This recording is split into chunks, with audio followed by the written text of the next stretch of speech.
जय श्री राम। ज्योतिष शास्त्र में कोई भी ग्रह यदि नीच अवस्था में है तो उसे पीड़ित माना जाता है, दुर्बल माना जाता है। लेकिन यह अर्ध सत्य है। हमारे यहाँ एक स्थिति ज्योतिष ग्रंथों में कहा गया है, नीच भंग राजयोग। बड़े बड़े लोग, यहाँ तक कि आगे मैं आपको बताऊंगा उदाहरण कुंडली के अनुसार, बड़े बड़े अभिनेता, हमारे यहाँ जो प्रधानमंत्री नरेंद्र मोदी जी आदि की कुंडली में यह नीच भंग राजयोग है, जिसके कारण कोई ग्रह नीच होकर के भी अपने नीचत्व को समाप्त करके शुभ फल प्रदान करता है। कोई ग्रह नीच भंग राजयोग में कब आता है, कैसे उसकी स्थिति होती है, मैं आपको बताऊंगा। तो अनेक सारे जो है स्थिति बताई गई है, जिसमें कहा गया है कि यदि कोई ग्रह अष्टमेश होकर के नीच राशि में हो तब वह नीच भंग राजयोग होता है। एक प्रकार का नीच भंग राजयोग है कि ग्रह जिस भी राशि में नीच का है उसका स्वामी एवं नीच का ग्रह जिस राशि में उच्च का होता है उसका स्वामी, दोनों ग्रह लगन से यदि केंद्र में हो तो यह भी बहुत अच्छा नीच भंग राजयोग होता है। दो नीच के ग्रह एक दूसरे से सातवें भाव में हो, उनमें से कोई अस्त ना हो तो यह भी एक राजयोग होता है।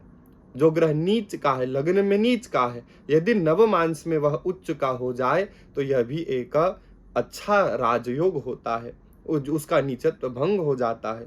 जो ग्रह नीच का है वो जिस राशि में है उसका जो स्वामी है वो उच्च का हो जाए और उसका स्वामी कहाँ हो जाए, लग्न से केंद्र में हो जाए, तब भी नीच भंग हो जाता है। नीच के ग्रह के साथ उच्च का ग्रह आकर के बैठ जाए या नीच ग्रह पर दृष्टि भी डाले अथवा लग्न से या चंद्र से केंद्र में हो तो यह भी एक राजयोग होता है। ग्रह जिस राशि में नीच का है उस राशि का स्वामी नीच ग्रह के साथ में आकर के बैठ जाए या नीच ग्रह पर दृष्टि डाले तो भी एक यह योग होता है नीच भंग का।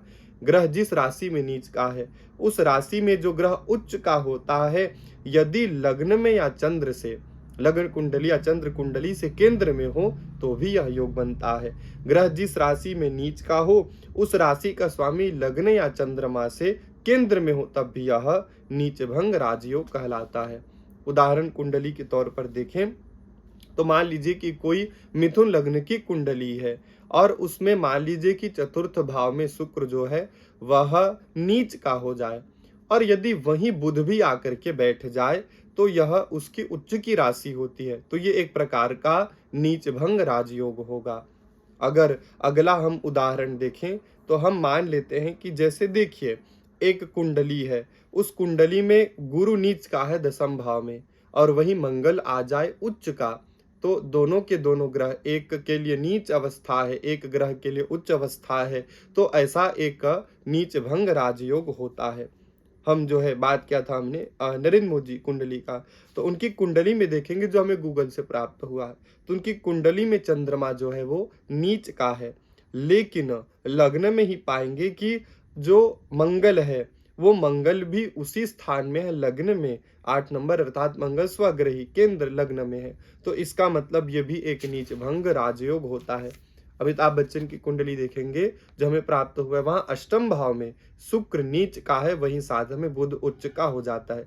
तो हम केवल किसी ग्रह को ये देख ले कि नीच का है तो इसका मतलब वो खराब फल देगा, तो ऐसा नहीं होता है। साथ ही साथ ये जो नीच भंग राजयोग है वह व्यक्ति को एक चरण तक कठिनाई परेशानी देता है, लेकिन जब ये व्यक्ति को अच्छा फल प्रदान करता है तो बहुत अच्छा फल प्रदान करना प्रारंभ कर देता है। जय श्री राम।